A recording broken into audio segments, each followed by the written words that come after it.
السلام عليكم ورحمة الله وبركاته، وحلقة جديدة من برنامج أدهم في الملاعب. نادي الأهلي المصري للتاريخ 4-4 أمام بورتو البرتغالي يقدم أفضل مباراة في كأس العالم للأندية. وسام أبو علي هاتريك للتاريخ، أول لاعب عربي يسجل هاتريك في كأس العالم للأندية، وثاني لاعب يسجل هاتريك بعد جمال موسيالا في بايرن ميونخ أمام أوكلاند سيتي في الجولة الأولى. مباراة للتاريخ، ملحمة كروية ما بين الأهلي المصري وبورتو البرتغالي، وكاد أن تخلص المباراة ب10-0 لولا أخطاء الشناوي ولولا سوء الفينش وسوء الإنهاء عند مهاجمين النادي الأهلي. لو وصلك الفيديو خش اعمل سبسكرايب للقناة وفعل جرس التنبيهات عشان يوصلك كل جديد أول بأول. كان معكم أدهم شاهين في برنامج أدهم في الملاعب، فيلا بينا نبدأ.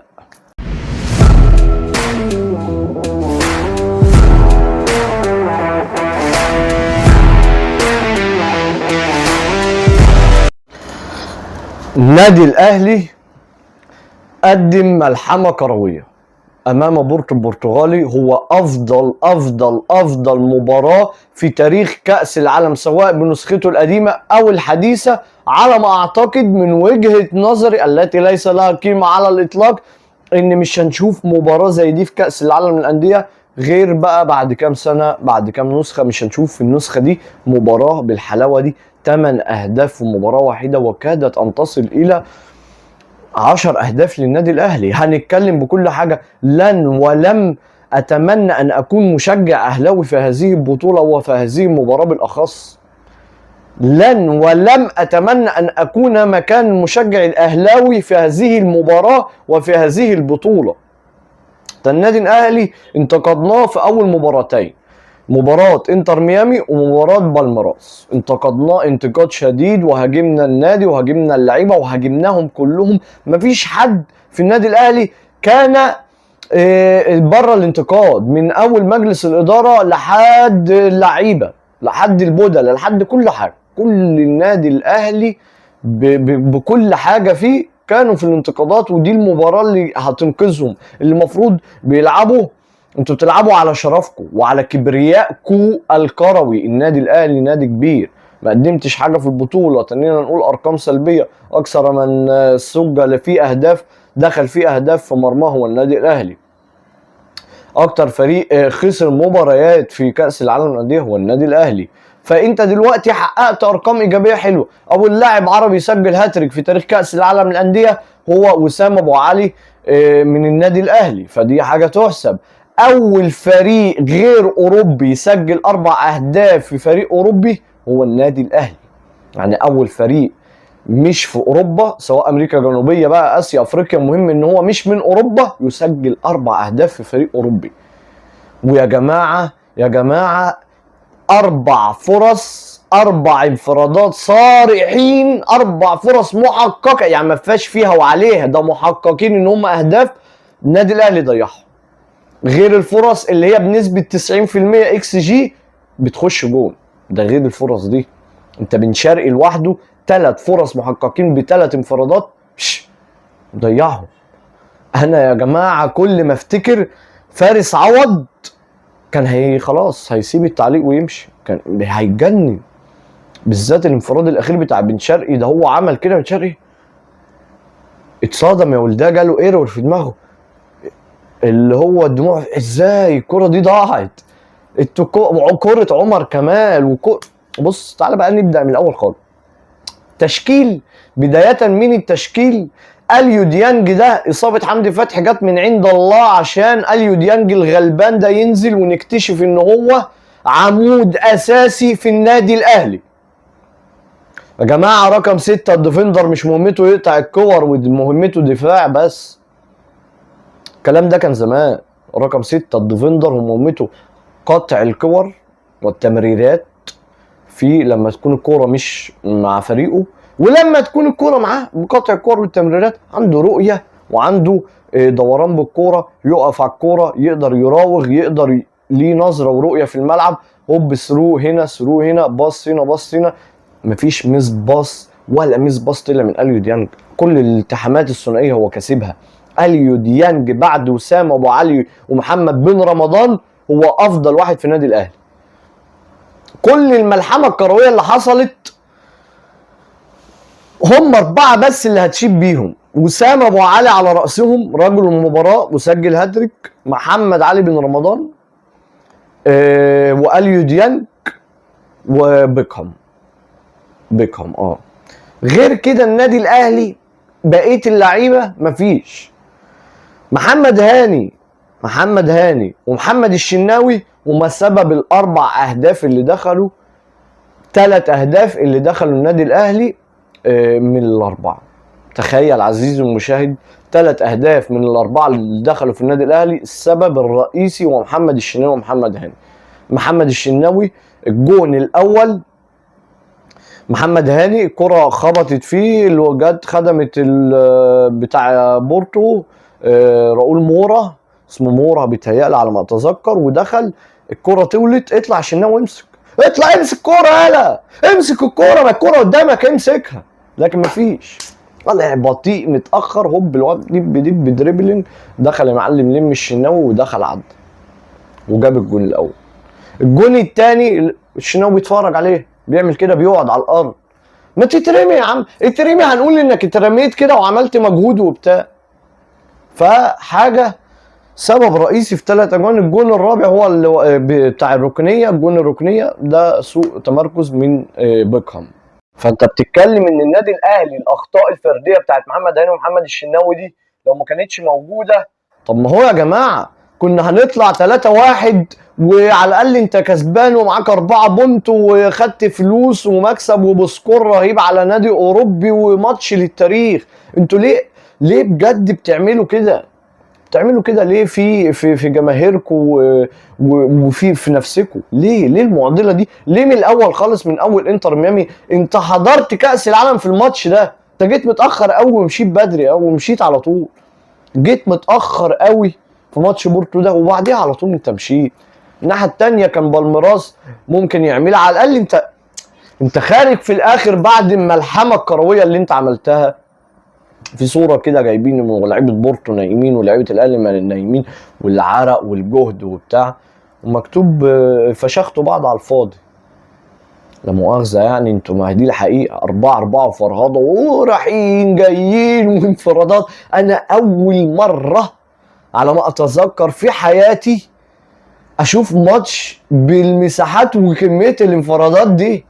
ده هيصة يا معلم، ده بال4-5 داخلين على جون بورتو وما بتجيش جون.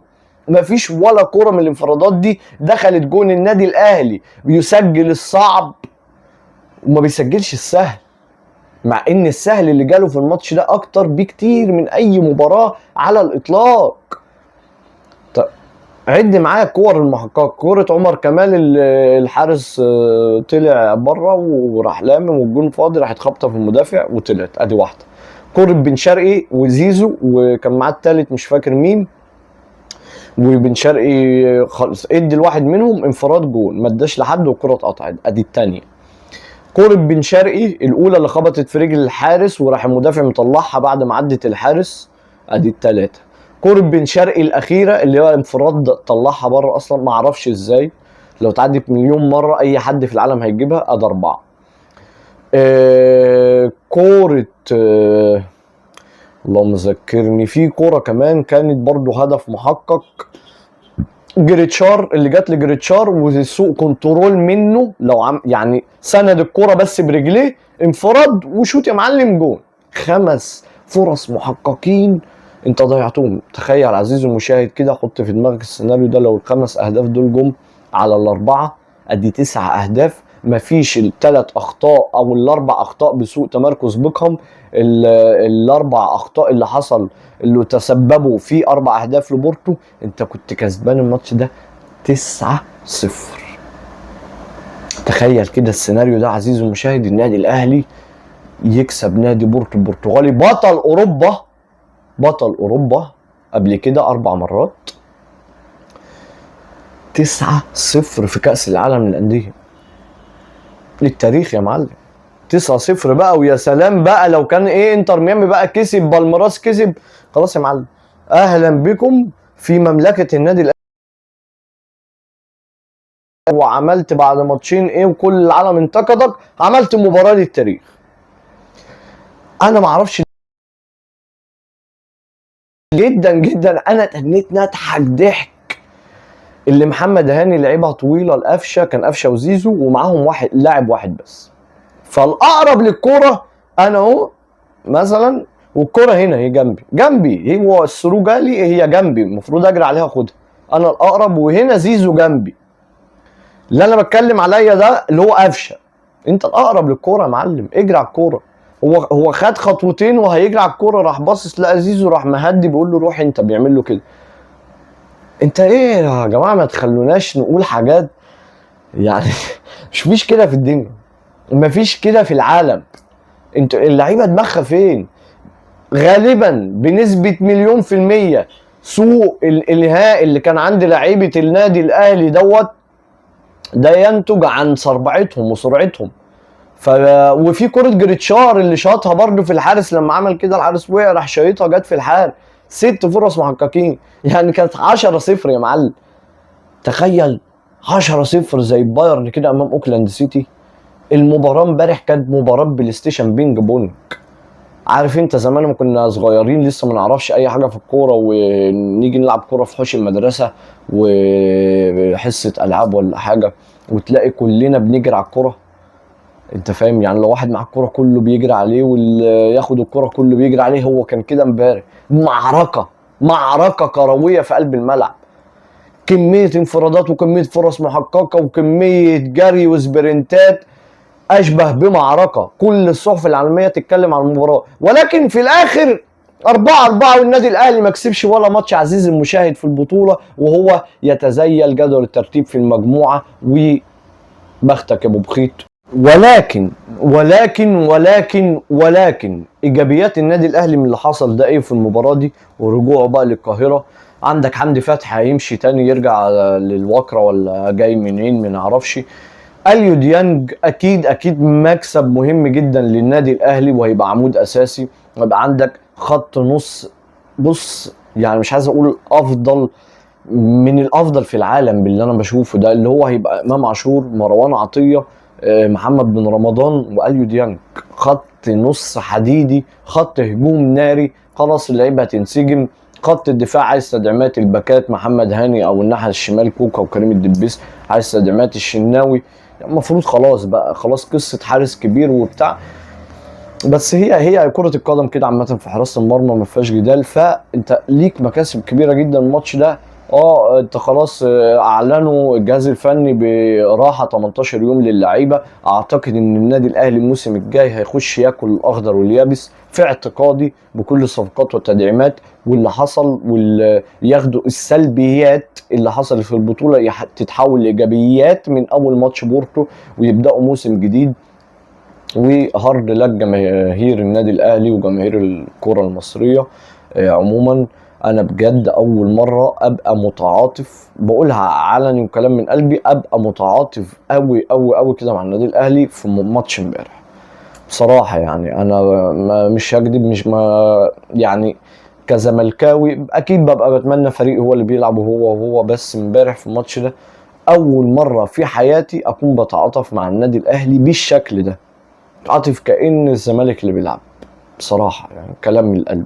هارد لك جماهير النادي الأهلي، وحظ أوفر إن شاء الله في البطولة اللي جاية بقى. تشوفوا هتشاركوا، كفاية عليكم بقى كده، نخش احنا البطولة الجاية مع بيراميدز بقى، ولا هنشوف هنعمل ايه. بس دي كل الحاجات وكل النقط وكل المكاسب. يعني في مكاسب كبيرة جدا وفي أخطاء كبيرة جدا هيتعلموا منها النادي الأهلي باللي حصل في البطولة دي. أشوفكم في حلقة جديدة في برنامج أدهم في الملاعب، مستمرين معاكم بتغطية كأس العالم للأندية بنسخته الجديدة 2025 في أمريكا. وأتوقع إن بايرن ميونخ هو بطل النسخة الحالية. السلام عليكم ورحمة الله وبركاته.